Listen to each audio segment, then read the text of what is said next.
That's pretty much how it went. Senator John Barrasso is in that hearing with me now. Senator, good day to you. Thanks, Bill. What was accomplished there? Well, I'll tell you, I think that President Trump isn't getting the credit he deserves and has earned from the actions that he's been taking. I think Mike Pompeo did a terrific job laying out all of the successes of the Trump administration in terms of actions taken and results obtained. And you see it with regard to North Korea, you see it with regard to Iran, and you see it with regard to Russia in terms of the military weapons we've supplied to Ukraine, in terms of the increased contributions by the NATO nations for their own defense. You can go through a long list of items where the president has gotten results and he hasn't gotten the credit for it. I think you make an interesting case about the reaction toward Russia. But it was pretty clear in that hearing, Democrats just do not like this president. And even Bob Corker with that line about ready, fire, aim. I mean, what did you think of that criticism? Because that's the way Corker views the policy that's run from the West Wing. Well, there have been disagreements between the chairman and the president going back now for a couple of years. And yeah, you're right. There were some members of the committee that seemed to be there to play to the cameras rather than to look for information and updates. But I think Mike Pompeo did a terrific job of laying out what this administration has actually done, and then pushing back the invitation for Putin to come to the United States until next year. You know, Bill, this hasn't come up as a discussion point yet. It pushes it back beyond the elections. And to me, that's a message to Putin. You mess around in our elections in 2018, and the price that you're going to pay is going to be significant. So you would have had a problem. When he messed around in 2016, yeah, you would have had a problem. There was no pushback. Had Putin been here before the midterms then? Well, it was the right decision by the administration to say he doesn't come until after the election. So I think it was a right decision that the administration made. And the credit goes to them to say, look, there is a cost to an invitation to you coming here, and there is a price you will pay if you involve yourself in the elections in 2018. Stay away. That is how you deter actions, because threats require decisive action, and Putin needs to realize there will be significant consequences to any attempt he has to involve himself in the 2018 elections. On North Korea, the secretary made it clear that they're still producing fissile material.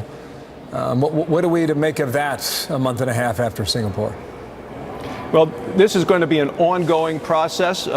We are committed, the administration is committed, the Senate is committed to making sure North Korea no longer has nuclear weapons. We know they have them. We have seen significantly turning down the heat since the president has engaged the leader of North Korea and then the Singapore summit. So we're heading in the right direction. But there's going to be a lot of ups and downs. Bill, I've said before, it's kind of like a rodeo, lots of ups and downs, and there's no timeouts, there's no guarantees, and we have to make sure to keep ever vigilant on this, and I know we will. Are you confident, though, based on that answer, that North Korea is pursuing the same aim that we are?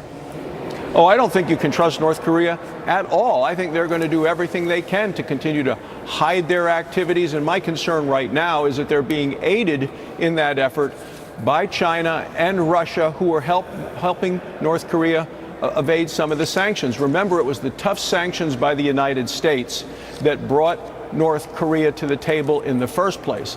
And anything that lessens the force of those sanctions are things that are going to make it easier for North Korea to try to get around getting rid of their nuclear weapons. So I have concerns about what China and Russia are doing now jointly, specifically with fuel to North Korea. Now, remember, that was legal to do in the Obama administration. President Trump, through his actions, have made it illegal. And it's those sanctions that brought the discussions to a head. Okay, last point here.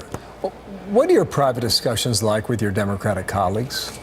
What is the level of angst they have toward this White House?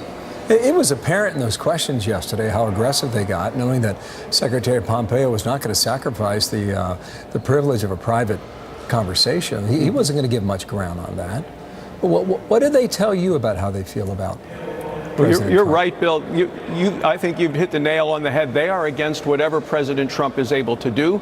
Many of them are still in denial that President Trump was elected president of the United States. They're furious that Neil Gorsuch is on the Supreme Court. They're furious that Kavanaugh has now been nominated for the Supreme Court. Many of them came out against his nomination before he was even named, and you saw that in the press. So on point after point after point, the president does not get the credit he deserves for the actions he's taken, the success of the administration, because he's a man of action, a man of results, and that's what I think we're going to continue to see. And you saw it yesterday with the trade issue where the European Union pulled back.